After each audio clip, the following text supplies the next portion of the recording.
بسم اللہ الرحمن الرحیم۔ السلام علیکم ورحمۃ اللہ وبرکاتہ۔ خلیفہ عبد المالک بن مروان کے عہد خلافت میں حجاج بن یوسف نامی ایک شخص عراق کا گورنر تھا۔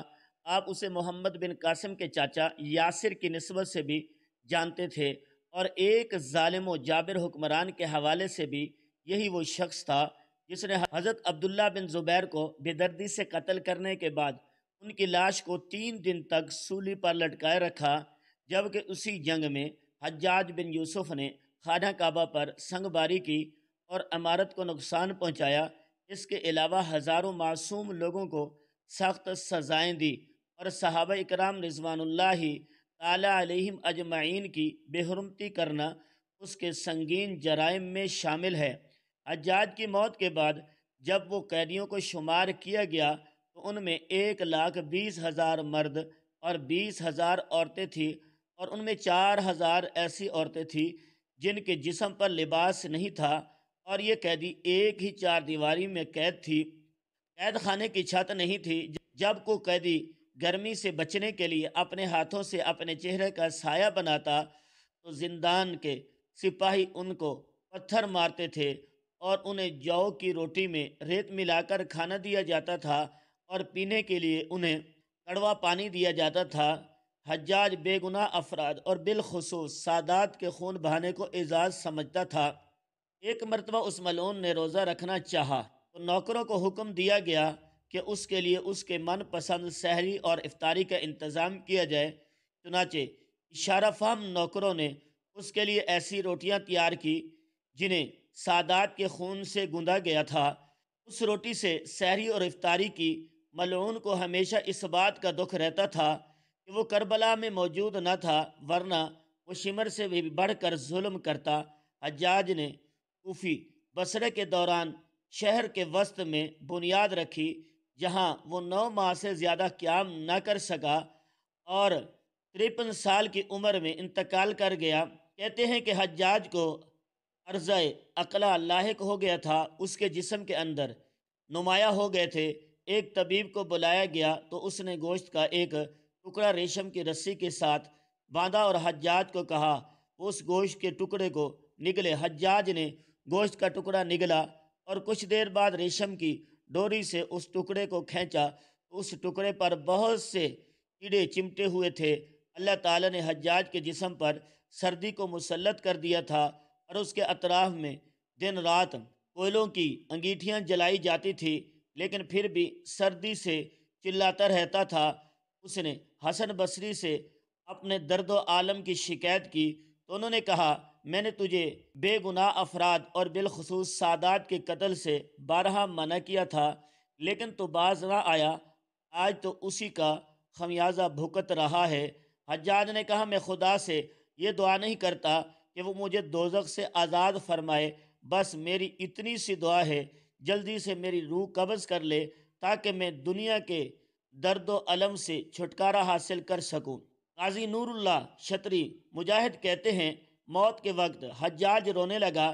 وزیر نے رونے کا سبب پوچھا تو کہا میں نے لوگوں پر ظلم کیا ہے، بالخصوص اولاد پیغمبر پر ظلم کے پہاڑ توڑے ہیں۔ خوشامدی وزیر کہنے لگا کہ امیر آپ کیوں گھبراتے ہیں؟ آپ نے جو کچھ بھی کیا دلیل و برہان کے ساتھ کیا ہے، اور اسے کسی طرح سے بھی ظلم قرار نہیں دیا جا سکتا۔ حجاج نے کہا کہ اگر قیامت کے دن مجھے حکومت دی جائے اور تو میرا وزیر بن جائے تو اس دن بھی یہی دلیل و برہان ہمیں کام دے گی۔ سنو، میں خوبی جانتا ہوں میری موت کا وقت آ چکا ہے اور دوزخ میرا انتظار کر رہی ہے۔ خدا نے چاہا تو دوزخ میں بھی تیری اور میری جوڑی قائم رہے گی۔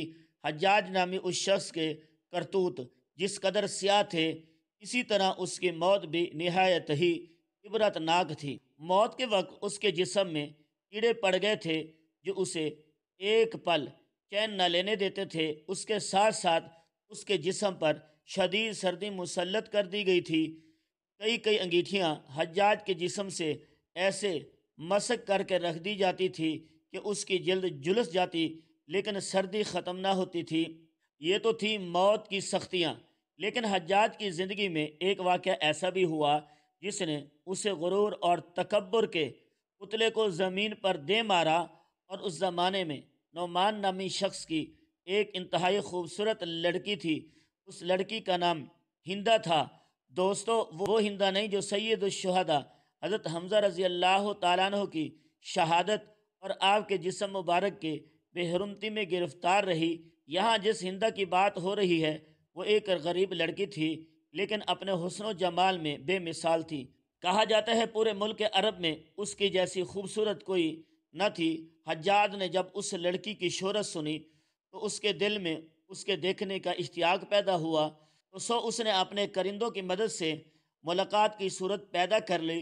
جب حجاج کی نظر ہندہ کے چہرے پر پڑی تو وہ پہلی ہی نظر میں اس کا عاشق ہو گیا۔ جہاں دیکھتا اسے اپنی محبوبہ ہندہ کا چہرہ نظر آتا۔ چنانچہ حجاج نے ہندہ کو حاصل کرنے کی کوشش شروع کر دی۔ جلد ہی 2 لاکھ درہم کے عوض ان دونوں کا نکاح ہو گیا اور ہندہ حجاج کے محل میں آ گئی۔ شروعات میں حجاج ہندہ پر جان نچھاور کرتا اور ہر طرح سے اس کی آسائش کا خیال رکھتا۔ ہندہ کسی دولت مند گھرانے سے نہ تھی۔ حجاج سے نکاح کرنے کے بعد وہ دولت میں کھیلنے لگی اور اسے ہر طرح کا سکون میسر آ گیا۔ دن گزرتے رہے، رفتہ رفتہ حجاج کا غصہ اور ظالمانہ خصلت اس پر غالب آ گئی۔ اب وہ ہندہ سے بھی مشترکہ پیش آنے لگا جسے دوسرے لوگوں سے سلوک رکھتا تھا۔ حجاج کے اس رویے سے اب ہندہ رنجیدہ رہنے لگی۔ آہستہ آہستہ اس کے دل میں حجاج کی محبت ختم ہونے لگی اور حجاج کو اپنے لیے ایک مصیبت خیال کرنے لگی۔ ادھر حجاج اسے ہر وقت رنجیدہ دیکھ کر اور زیادہ سختی سے پیش آنے لگا۔ جب حجاج کا دل ہندہ سے بالکل اکتا چکا تو اس نے انتہائی ذلت کے ساتھ عبداللہ بن طاہر کے ذریعے 2 لاکھ درہم ہندہ کے پاس بھیجے اور کہلا بھیجا کہ میں نے تجھے طلاق دی، تیرے مہر کے 2 لاکھ درہم تجھے بھجوا رہا ہوں، اب جہاں تیرا جی چاہے چلی جا۔ ہندہ نامی یہ عورت صرف اپنے حسن و جمال میں مشہور نہ تھی بلکہ اپنی سیرت، فصاحت و بلاغت اور غیرت اہمیت کے لحاظ سے بھی بہت اونچی تھی۔ جب اس نے عبداللہ بن طاہر کی زبانی یہ پیغام سنا تو فوراً بول اٹھی، اے قاصد، تیری زبان مبارک ہو، تم مجھے بہت بڑی خوشخبری سنائی۔ میری خوش قسمتی اس سے زیادہ کیا ہو سکتی ہے؟ میں نے ایک بد مزاج اور خون خار کی قید سے رہائی پائی۔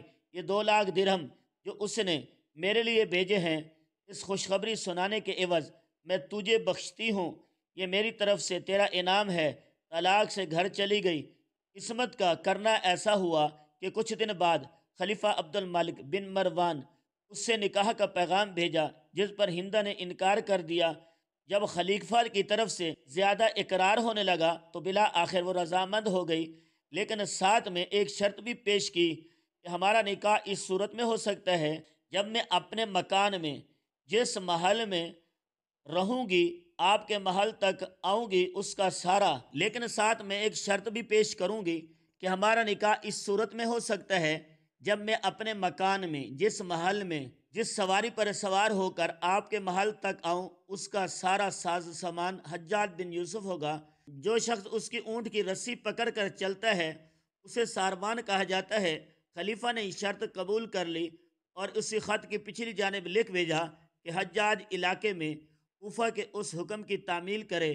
حجاج نے جب یہ خط پڑھا تو دم بخود رہ گیا، مگر اس کو کیا مجال تھی، وہ خلیفہ کے حکم سے سرتابی کرتا۔ ناچار وہاں سے روانہ ہو کر ہندہ کے مکان پر آیا۔ ہندہ اور اس کے سہیلیاں جب اپنے اپنے محل میں تھی، حجاج اپنی پوری پوشاک کے ساتھ محل کے قریب آیا اور ساز بانوں کی طرح اونٹ کی مہار پکڑ کر پیدل چلنے لگا۔ ہندہ کے ملازم اور اس کی سہیلیاں تمام راستہ اسے چھیڑتی رہی، مگر وہ خاموش چلا جاتا رہا۔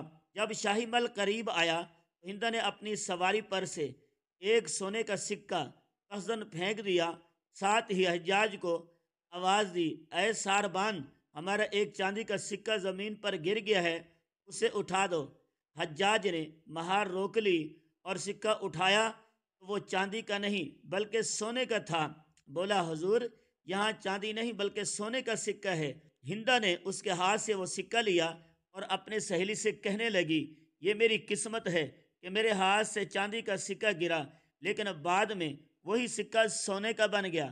حجاج یہ بات سن کر بہت خفیف ہوا، مگر خلیفہ کی بیوی کے سامنے دم مارنے کی جرت نہ کر سکا۔ کہتے ہیں کہ ایک عورت سے ذلیل ہونے کا دکھ حجاج بن یوسف کو اس کی ساری زندگی ستاتا رہا۔